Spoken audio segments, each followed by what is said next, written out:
माँ ए माँ तू कौटी अच्छु थरे आम पाखक आस देख झील केमिति कांदुछि आउ माँ माँ बोली डाकी तोते खोजुछि।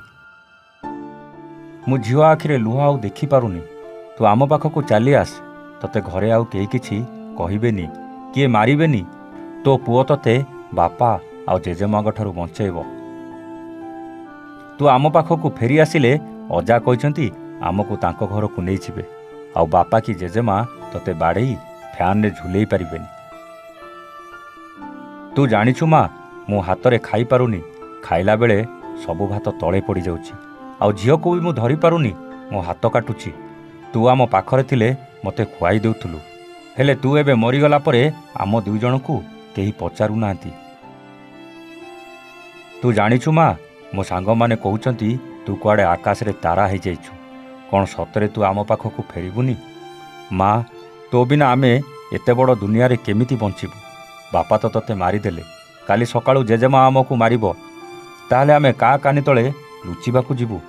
दर्शक बंधु ए कथा को बड़ लोक कहूनी 6 वर्षर से हतभागा पुओ कहूची जा ऊपर ता मार हाथ सबुदिन पाई उठी जाइछि।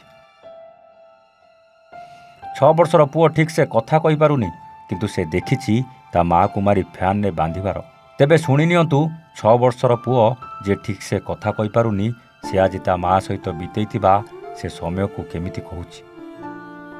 मामा और बाबा और जेजेमा कर झगड़ा है जो नहीं मरिले जो नहीं झगड़ा है न तले झगड़ा होता बाबा और मामा जेजेमा ताजना जते हत्या है से मु नथिली बाहर जिते सोना घर गले चिले चिले गली कौन देखला से पड़ी लुगाटा फैन दे बंधाई चारटा खट पर थिला बाबा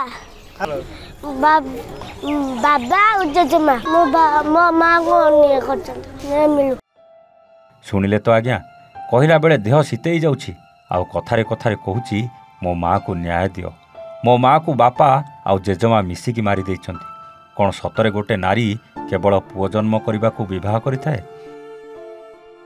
आउ सबुदिन परिवार स्वप्न पूरण करू करू निज जीवन दाउरे लगाई देई थाए भूली जाए जे जीवन रे केबे कोठी हसीथिला आउ खेलीथिला।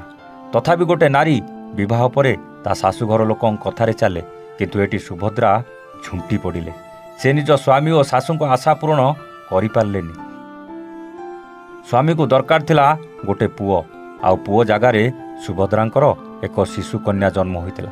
तापरे आरंभ होइतिला घरे निरीह बोहू और निरीह माँ उपरे अत्याचार अत्याचार एते बढ़ीगला जे शेषरे बोहू को मारी फैन ने टांगी देथिले शाशुघर परिवार लोके। एमिति किछि लोम टांकुरा दृश्य देखिबाकू मिलिछि कटक चाउलियागंज थाना अंतर्गत तलसाही अंचल रे जहाकू नै थाना रे अभियोग करछंती झियोघर लोके। तेबे कटक महांगा ब्लॉकर गौड़गपा अंचल रे रमेश चंद्र साहू को एकमात्र झील सुभद्रा साहू को विवाह कटक चाउलियागंज तलसाहीर फकीर साहू को सान पुओ मणिनाथ साहू सह वैदिक रीतिरीति 7 वर्ष हेलानी विवाह होइतिला। विवाहर किछि वर्ष पर्यंत सबु ठीकठाक थिला किंतु सुभद्रांकर जेतेबेले द्वितीय संतान झील जन्म हैला तापरे आरंभ हो जायतिला निर्यातना आउ शेषरे शाशुघर लोके मारी फैन रे टांगी देथिले। ब्यूरो इनपुट सह प्रदीप्त महाराणा का रिपोर्ट A1 ओडिया।